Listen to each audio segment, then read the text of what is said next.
Question आपसे, question नहीं, एक सजेशन कि हाँ। हमारे तमाम दर्शकों को ये बताएं कि हेड एंड नेक कैंसर से कैसे बचा जाए, अगर हो जाए तो क्या करना चाहिए, ताकि वो आपके तमाम जो आपके अनुभव है उसका फायदा उठा पाए। मैम, तो हेड एंड नेक कैंसर में एक बहुत अच्छी बात क्या है, इसका it is an evil disease, evil तो है, पर इसके पीछे एक बहुत अच्छी बात है कि इट इज हाईली प्रिवेंटेबल।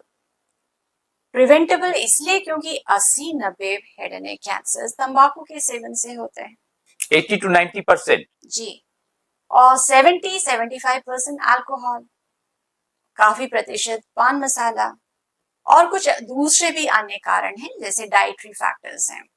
बहुत ज्यादा आजकल आप देखेंगे हमारे लाइफस्टाइल में इतने चेंजेस आ चुके हैं।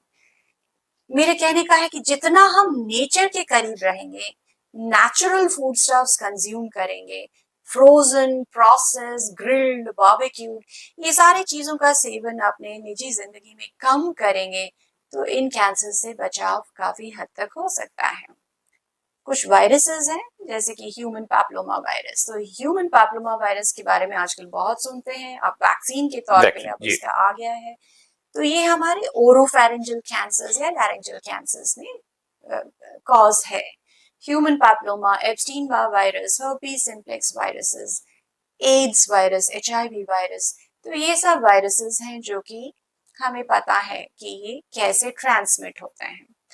कुछ ऐसे ऑक्यूपेशनल हैजार्ड्स हैं जैसे कि कोई लेदर इंडस्ट्री में है, शू इंडस्ट्री में है, metal industry, paint industry, glass industry, diesel, petrol, इन सब चीजों का एक्सपोजर से भी मेजरली साइनोनेजल यानी कि नोज और साइनसेस का कैंसर होता है। या सनलाइट का, अधिक सनलाइट का एक्सपोजर हो तो लिप के कैंसर, स्किन के कैंसर्स, ये सब चीजें होते हैं।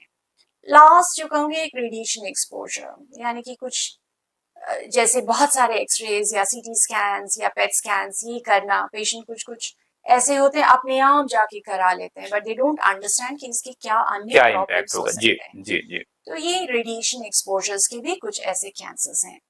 तो मेरे दर्शकों को ये कहना बहुत जरूरी है कि अपने लाइफस्टाइल में परिवर्तन लाएं। लाइफस्टाइल में परिवर्तन में जो हमने आदतों के बारे में बात करी, पहली बात इन सब चीजों से दूर रहना बहुत जरूरी है। सेकेंड चीज, जितना जल्दी आएंगे, एज अर्ली एज पॉसिबल, अगर ये कैंसर्स अर्ली स्टेज में डिटेक्ट होते हैं तो इनका क्योर अच्छा है, करीबन 80-90%, it can be as high as 80-90%। पर जितना एडवांस स्टेज में आएंगे तो क्योर की संभावना कम हो जाती है।